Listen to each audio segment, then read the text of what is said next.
ನಾನು ವಿಶೇಷವಾಗಿ ವಚನಕಾರರ ಮೇಲೆ ಕೆಲಸ ಮಾಡಿದ್ದೀನಿ.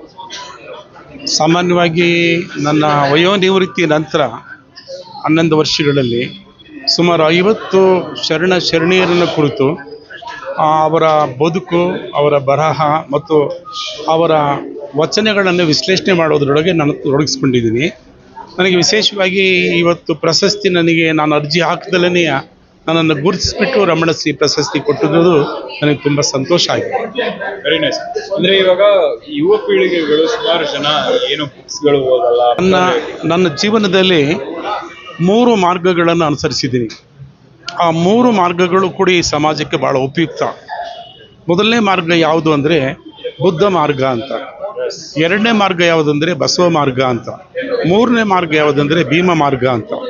ಈ 3 ಮಾರ್ಗಗಳಲ್ಲಿ ಎಲ್ಲ ರೀತಿಯ ತಾರತಮ್ಯಗಳನ್ನು ಹೋಗಲಾಡಿಸುವಂಥ, ಸಮಾನತೆಯ ಸಮಾಜವನ್ನು ಕಟ್ಟುವಂಥ ಮತ್ತು ಅತ್ಯಂತ ಪ್ರೀತಿ, ಮಮತೆ, ಕರುಣೆ, ಮೈತ್ರಿ ಭಾವದಿಂದ ಬದುಕಲಿಕ್ಕೆ ಅವಕಾಶಗಳನ್ನು ಸಿಗುವಂಥ ವಿಚಾರ ಪಥಗಳು ಈ ಬುದ್ಧ ಭಾರತದಲ್ಲಿ, ಭೀಮ ಭಾರತದಲ್ಲಿ, ಬಸವ ಭಾರತದಲ್ಲಿ ಇದೆ. ಇಂಥವುಗಳನ್ನು ಜನ ಹೆಚ್ಚು ಪ್ರಮಾಣದಲ್ಲಿ ಓದಬೇಕು.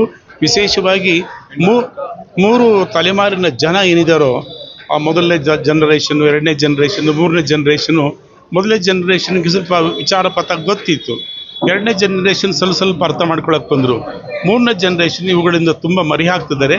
ಆ ಮರೆಯಾಗ್ತಕ್ಕಂಥ ಯುವ ಪೀಳಿಗೆ ಇಂಥವುಗಳ ಬಗ್ಗೆ ಅಧ್ಯಯನಶೀಲರಾದರೆ ಅದು ಉಪಯುಕ್ತ. ಮತ್ತು ಆಸೆಯೇ ದುಃಖದ ಮೂಲ ಅನ್ನೋಂಥ ಪದವನ್ನು ಬುದ್ಧ ಹೇಳಿದ್ನಲ್ಲ, ಅದಕ್ಕೆ ಒಂದು ವಿದಾಯವನ್ನು ಉಂಟು ಮಾಡಿದಂತೆ ಆಗ್ತದೆ. Very nice. Very nice.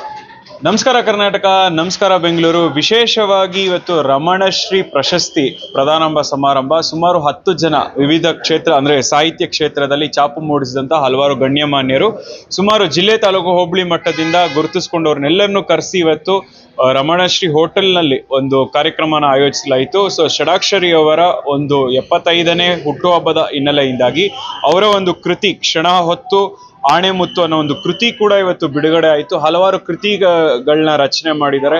ಅವರ ಒಂದು ಹುಟ್ಟುಹಬ್ಬದ ದಿವಸನೇ ಇವತ್ತು ರಮಣಶ್ರೀ ಪ್ರಶಸ್ತಿಗೆ ಭಾಜನರಾಗಿರುವಂಥ ಲಿಂಗಪ್ಪ ಅವರು ಇದ್ದಾರೆ.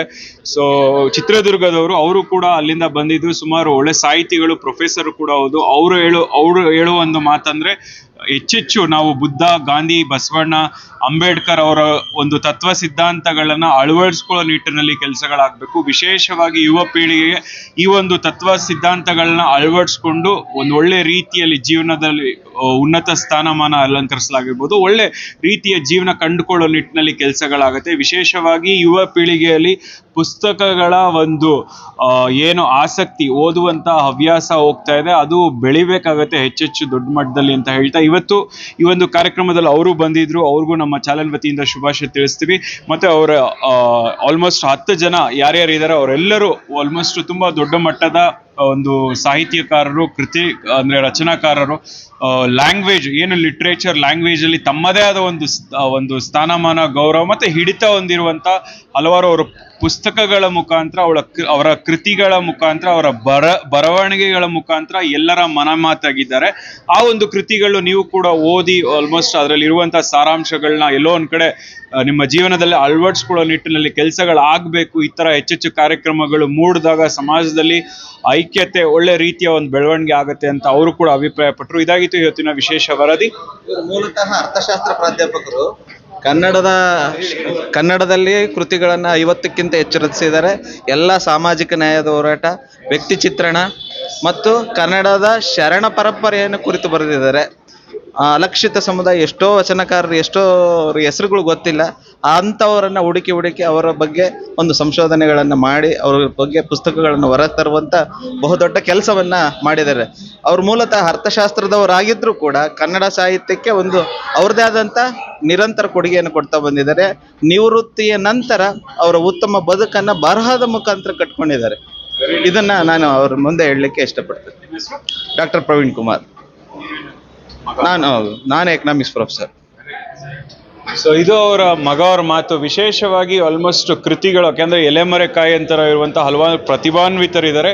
ಅದೇ ಥರನೇ ಲಿಂಗಣ್ಣ ಅವರು ಅಷ್ಟೇ, ಅವರು ಕೂಡ ತುಂಬ ವರ್ಷದಿಂದ ಈ ಒಂದು ಕ್ಷೇತ್ರದಲ್ಲಿ ಛಾಪು ಮೂಡಿಸಿದ್ದಾರೆ. ಹಾಗಾಗಿ ಇವತ್ತು ಅವ್ರನ್ನ ಗುರುತಿಸಿ, ಯಾಕಂದರೆ ಅವ್ರಿಗೆ ಎಕ್ಸ್ಪೆಕ್ಟೆಡೇ ಮಾಡಿರಲಿಲ್ಲ, ಅನಿರೀಕ್ಷಿತವಾಗಿ ಬಂದಂಥ ಈ ಒಂದು ಸನ್ಮಾನ. ಯಾಕಂದರೆ ಅವಮಾನ ಅಪಮಾನಗಳ ನಂತರ ಸನ್ಮಾನ ಅಂತ ಹೇಳ್ತಾರೆ. ಆ ನಿಟ್ಟಿನಲ್ಲಿ ಅವರು ಆಲ್ಮೋಸ್ಟ್ ಸುಮಾರು ಅವರು ಬೆಳೆದು ಬಂದ ಹಾದಿಯಾಗಿರ್ಬೋದು, ಪ್ರತಿಯೊಂದನ್ನು ಅವ್ರು ಮೆಲುಕಳಿಸ್ಕೊಳ್ತಾ ಇವತ್ತು ಅವ್ರಿಗೆ ಸನ್ಮಾನ ಸಿಕ್ಕಿರೋದು. ಇನ್ನೂ ಹೆಚ್ಚೆಚ್ಚು ಅವರ ಒಂದು ಕೃತಿಗಳ ಮುಖಾಂತರ ಇನ್ನೂ ಹೆಚ್ಚೆಚ್ಚು ಶಕ್ತಿ ತುಂಬೋ ನಿಟ್ಟಿನಲ್ಲಿ, ಮುಂಬರುವ ದಿನಗಳಲ್ಲಿ ಕೆಲಸಗಳು ಮಾಡೋ ನಿಟ್ಟಿನಲ್ಲಿ ಅವರು ಮುಂದೆ ಅವ್ರಿಗೆ ಒಂದು ಶಕ್ತಿ ತುಂಬುತ್ತೆ ಈ ಒಂದು ಪ್ರಶಸ್ತಿ ಅಂತ ಅವರ ಒಂದು, ಮತ್ತು ಅವರ ಮಗವರ ಮಾತು ಕೂಡ ಆಗಿತ್ತು.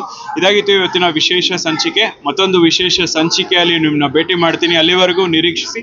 ನಮಸ್ತೆ. ಮಕ್ಕಳ ಹೈಯರ್ ಎಜುಕೇಷನ್, ಮಗಳ ಮದುವೆ, ಕನಸಿನ ಸ್ವಂತ ಮನೆ, ಇದಕ್ಕೆಲ್ಲ ಹೆಂಗೆ ಹಣ ಹೊಂದಿಸ್ಬೇಕಂತ ಟೆನ್ಷನಲ್ಲಿ ಇದ್ದೀರಾ?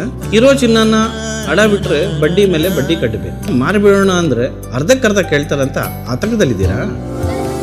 ಟೆನ್ಷನ್ ಬಿಡಿ, ನೀವು ಅಡವಿಟ್ಟ ಚಿನ್ನವನ್ನ ಬಿಡಿಸಿ ನಿಮ್ಮಲ್ಲಿರೋ ಹಳೆ ಚಿನ್ನವನ್ನ ಇಂದಿನ ಆನ್ಲೈನ್ ರೇಟಿಗೆ ಕೊಂಡುಕೊಂಡು ತಕ್ಷಣ ನಿಮಗೆ ಬಾಕಿ ಹಣ ಕೊಡ್ತೀವಿ. ಕೋಟ್ಯಾಂತರ ಜನರ ಆತ್ಮವಿಶ್ವಾಸ ಹಿಂದೂಸ್ತಾನ್ ಗೋಲ್ಡ್ ಕಂಪನಿ, ಇದು ನಮ್ಮೆಲ್ಲರ ಕಂಪನಿ.